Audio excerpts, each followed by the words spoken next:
Is this not the cutest table runner? I'm going to show you how to do Dresden plates today. Have you ever wanted to sew a Dresden plate, but you're not really sure like where to start or how to make the plates, deal with the templates, whatever?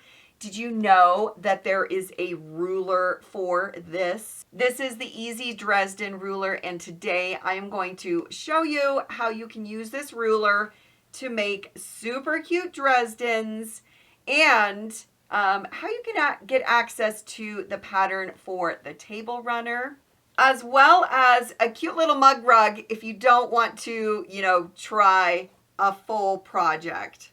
Hey, I'm Becky from Patchworkers Plus, which is my online quilt group membership.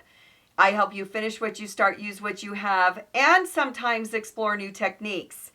This month inside the membership, we are exploring Dresden plates.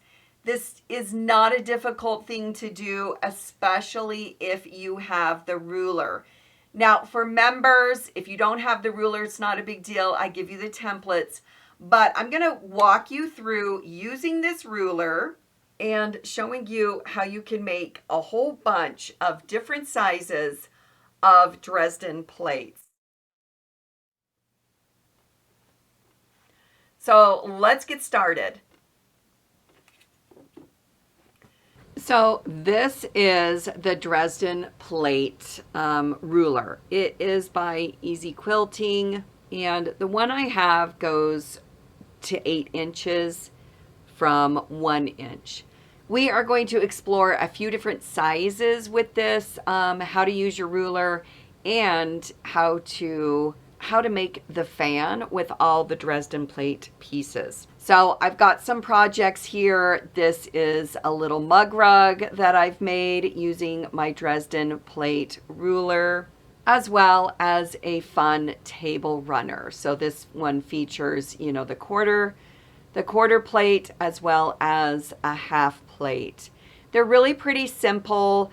After you get the hang of using the ruler, cutting your pieces, sewing them together is not that big of a deal. Now, once you have them done, you do have to put them to your background, which can be a little more tedious because you're using hand stitching or maybe even specialty stitches. On this one, I used the buttonhole stitch around, and you can have some fun as well. So using variegated thread with this is a lot of fun and gives you an opportunity to use your machine in a different way than just the straight stitch, and exploring different options. So this project, this table runner, as well as this mug rug. So if you don't want to commit to a lot of Dresden plates, you can give this a try with a mug rug. Both of these instructions are included in the Make and Take monthly membership, as well as Patchworkers Plus. Let's make some Dresdens. So I have a bunch of different sized strips already cut and ready to go. So we can see what sizes these end up to be. So I'm going to start with the smallest one. This is the 2 inch. So what we're going to do is you're going to place your ruler right on top of your strip. So if you are making 2 inch Dresdens, then your strip needs to be 2 inches. If you're making 4 inch Dresdens, strip needs to be 4 inches, and so on. This is a great way to use random strips that you have just sitting around in your scrap pile. So this might be a ruler actually that you want to look into picking up. So I'm going to lay my ruler down, lining up that line, lining up that ruler line right to the edge of that strip, and I'm going to cut the one side. Now, if you have a rotating cutting mat, which mine is on the other side of the room and I didn't grab it, go ahead and rotate that and then cut your other side.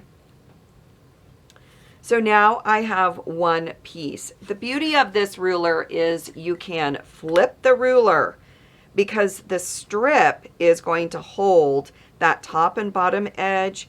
And so you can kind of just flip it back and forth and make multiple cuts from the same strip. Now, once this is done, the next thing you're going to do is take the widest part. This is the widest part. You're going to fold right sides together and you're going to stitch that edge, your 1/4 inch seam. And you're going to repeat that for each piece. So make sure your right sides are facing, fold it to the top, and give that a stitch. You don't need to press this. You can finger press it if you want. You can pin it if you want, but that is the next step to get those Dresden plates going. All right, now that we have those sewn, the next thing to do is snip this corner. Don't snip your thread, just snip that little point off if you'd like. With these smaller ones, it might be kind of nicer because it does reduce the fabric at that point area. Then you're just going to stick your thumb in the point and you're going to push this out.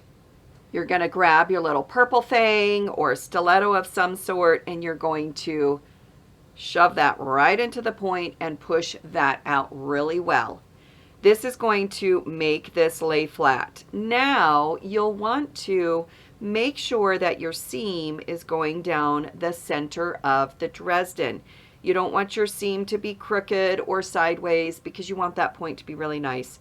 So place it in the center, give it a good finger press, and then press it with your iron.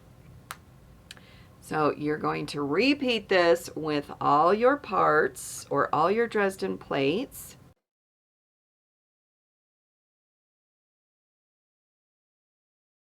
All right, there we go. This was a 2-inch strip and my Dresden plate has come out from, the base to the point, probably at 1 3/4. I should have started off with the larger side. Good heck.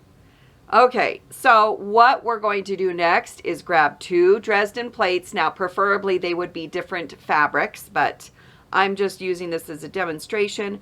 We're going to line up that top point. This is the one that's going to be seen, so you want to line up that top point and stitch along that edge. I do have to say that when you're stitching Dresden plates, you do need to stop and start at each end of your seam because they're going to end up in the points or at the end of your kind of corner unit, and they're going to be at your valleys when you start adding, sewing your Dresden plates together. So you don't want any of these to come apart, especially when you're fiddling with the stiletto. So make sure that you are doing a stop and start or a lock stitch at each of those. Now we're just going to repeat that and continue adding our Dresden plates until we have as many that we need for our project.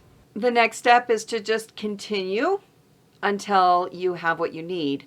I'm just going to work through my strips and show you the different sizes.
All right, here are all of the different sizes. This is the largest one, which is the 8-inch size. And then they just get smaller and smaller and smaller. Because when you start sewing all of them together, you're going to notice that you're going to have a lot of different edges. Sometimes they line up, sometimes they don't perfectly. So it just really depends on how they behave when you're sewing them together. But that circle template covers up the raw edges that you're going to have at the end. If you've got any tips on using Dresden plates or sewing them together or making your templates or even using this ruler, drop them in the comments. Would love to hear your experience with this as well as what you've learned by, trying out a new technique like the Dresden Plate